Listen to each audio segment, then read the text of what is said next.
নমস্কার দর্শক বন্ধু, আমি জ্যোতিষ সম্রাট শ্রী অভিজিৎ শাস্ত্রী। দর্শক বন্ধু, সামনে একটা বিশেষ যোগ আসতে চলেছে 14ই মে। দিনটা মনে রাখবেন, 14ই মে দেবগুরু বৃহস্পতি, যে দেবগুরু বৃহস্পতি ট্রানজিট হতে চলেছে, অর্থাৎ বৃহস্পতি যিনি বর্তমানে বৃশ্চিক রাশিকে দৃষ্টি দিচ্ছেন, অর্থাৎ বৃষ রাশিতে অবস্থান করে বৃশ্চিক রাশিতে দৃষ্টি দিচ্ছেন, সেই বৃহস্পতি গ্রহ বৃষ রাশিকে ত্যাগ করে আগামী 14ই মে প্রবেশ করতে চলেছে মিথুন রাশিতে। আর মিথুন রাশির জাতকরা খুব বড় একটা সাকসেস তাদের জীবনে অ্যাচিভ করতে পারবে এই 14ই মে এর পর। 14ই মে দেবগুরু বৃহস্পতি যখনই জেমিনিতে, তার মানে মিথুন রাশিতে প্রবেশ করে যাবে, তখন কিছু কিছু রাশির কোনো এমন রাশি রয়েছে যাদের কিন্তু জীবনে সৌভাগ্য উদিত হতে চলেছে এবং একটি গোটা বছর তারা বৃহস্পতি গ্রহের আশীর্বাদ ধন্য হবে।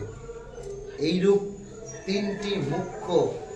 তিনটি মুখ্য লগ্ন বা রাশিকে নিয়ে আমি আজকে আলোচনা করতে চলেছি, যারা এই 14ই মে 2025 সালের 14ই মে দেবগুরু বৃহস্পতির ট্রানজিটের ফলে তারা উপকৃত হতে চলেছে। সবচেয়ে প্রথমে যে রাশিটার কথা না বললে তারা হচ্ছে কন্যা লগ্ন বা কন্যা রাশি।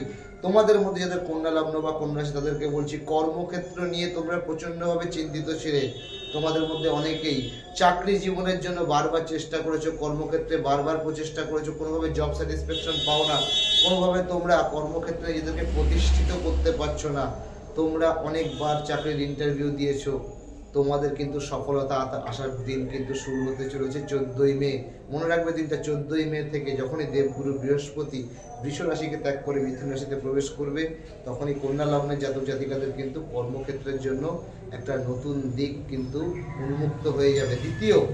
দ্বিতীয় যে রাশিটা সম্বন্ধে না বললেই না দর্শক বন্ধু, সেটা হলো যাদের ধনু, অর্থাৎ তোমাদের মধ্যে যাদের ধনু লগ্ন বা ধনু রাশি, দাম্পত্য জীবনে তোমরা চরম অশান্তি ভোগ করছিলে, কিন্তু দেবগুরু বৃহস্পতির আশীর্বাদে খুব শীঘ্রই 14ই মের পর থেকে সেই দাম্পত্য জীবনের যে সমস্যাগুলো সেগুলো মিটে যাবে।